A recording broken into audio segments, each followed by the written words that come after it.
మీరు అత్యంత పేదవారుగా మారాలి అంటే ఏం చేయాలో మీకు కొన్ని సూత్రాలు తెలియజేస్తాను. వాటిని తప్పకుండా పాటించండి. మీరు పొద్దున్నే లేవకండి. చాలా లేటుగా 8, 9, 10 లేవండి. ఓకే, బద్ధకంగా ఉండండి. ఆ తర్వాత ఏదైనా సరే ఆలోచన వచ్చిందనుకోండి, దాన్ని ఇమ్మీడియట్లీ అనలైజ్ చేసి అమలు చేయకండి.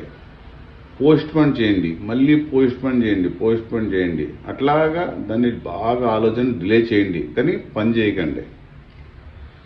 అదేవిధంగా నెగిటివ్ మైండెడ్ పర్సన్స్ ఉంటారు కదా, వాళ్ళతో ఎక్కువసేపు కూర్చోండి. బాతా కానీ సొల్లు కవర్లు అన్నీ చెప్పుకోండి. టైంని వేస్ట్ చేయండి, టైంని పాస్ చేయండి. సొల్లు కవర్లు అనమాట, ఇది ఎందుకు పనికిరాని కవర్లు చెప్పుకుంటూ ఉండండి. నెగిటివ్ పర్సన్స్ తోటి మాత్రమే కూర్చోవాలి, పాజిటివ్ పర్సన్స్ తోటి మాత్రం కూర్చోకండి. మీరు అలా కూర్చుని టైంని వేస్ట్ చేయండి. అంతా పనికి మాలిన విషయాలు, ఏది ఉపయోగకరమైనటువంటి విషయాలు మాట్లాడుతూ ఉండండి. ఎందుకంటే మనకి జీవితం చాలా వాల్యూ. అలాంటి వాల్యూ అయినటువంటి జీవితాన్ని మీరు పనికి మాలిన విషయాల కోసం ప్రతి క్షణాన్ని, ప్రతి నిమిషాన్ని, టైంని వేస్ట్ చేయండి. ఖచ్చితంగా ఇలా పాటించండి మీరు. అలాగే ఏదైనా సరే పాజిటివ్గా మాత్రం ఎప్పుడు ఆలోచించకండి. నెగిటివ్ ఆలోచనలనే ఆలోచిస్తూ ఉండండి.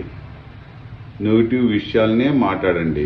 నెగిటివ్ వైఫైలోనే ఉండండి. పాజిటివ్ వైఫైలో ఎప్పుడు ఉండొద్దు. వైబ్రేషన్స్ పర్సన్స్ దగ్గర, పాజిటివ్ ఉన్న పర్సన్స్ దగ్గర ఎప్పుడు ఉండొద్దు. నెగిటివ్ వైబ్రేషన్స్, నెగిటివ్ పర్సన్స్ దగ్గరే మీరు ఎక్కువ స్పెండ్ చేయండి. మీ ఆలోచనలన్నీ పనికిమాలిన ఆలోచనలుగా మార్చుకుని అలాంటి ఆలోచనలనే మీరు ఫాలో చేయండి. సో తప్పకుండా మీరు పేదవారుగా తయారైపోతారు. No doubt. చాలా విషయాలు ఉన్నాయి దీని గురించి చెప్పాలంటే, సరే కొన్ని వీడియోల్లో కొన్ని విషయాలు మాత్రమే నేను తెలియజేస్తాను.